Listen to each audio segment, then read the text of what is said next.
মে দিবস শ্রমজীবী মানুষের সাফল্যে গাথা একটি দিন।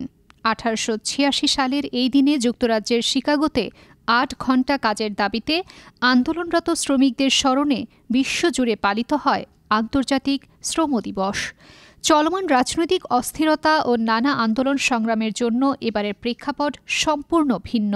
তাই তো শ্রমিকদের দাবি আদায়ের দিনেও নীরবে কাজ করে যাচ্ছে শ্রমজীবী মানুষ। বিশ্বব্যাপী দিবসটা পালন করলেও খেটে খাওয়া মানুষ জানেই না মে দিবস কি। তাই তো এদিনেও তারা কাজ করে জীবিকার প্রয়োজনে। আমরা তো মে দিবস বুঝি না, ওয়াং দিয়ে চিল্লাচিল্লি করে আঙ্গুর বউ পোলা ভান আছে, খাবার দেওয়ার নাকি আঙ্গুর তো কাজ করনি নাকি। সারা বছর কাজ করে খাই, আঙ্গুর পেট চালান নাকি। আমরা গরিব মানুষ, আঙ্গুর পয়সা তাহলে দিন চলবো না, আঙ্গুর বন্ধ থাকুন যাবো না। আমরা কাজ করতে আছি, আঙ্গুর কেউ তো বাদ দিব না, আমরা কাম বাদ দিয়ে করতে পারবো না।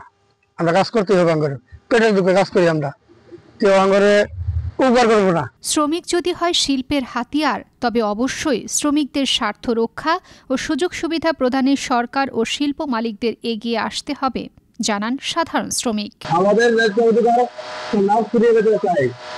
আমরা মে দিবসে আমরা এর প্রতিবাদ জানাই।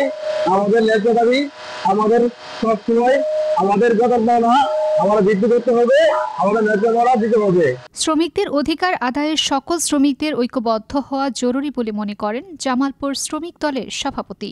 সেই সাথে শ্রমিকদের স্বার্থ রক্ষায় বিভিন্ন দাবি তুলে ধরেন এই শ্রমিক নেতা। আমাদের যে ন্যায্য দাবি 8 ঘন্টা শ্রম, সুবন কাজ এবং সুবন মজুরি, এটা আমাদেরকে দিতে হবে।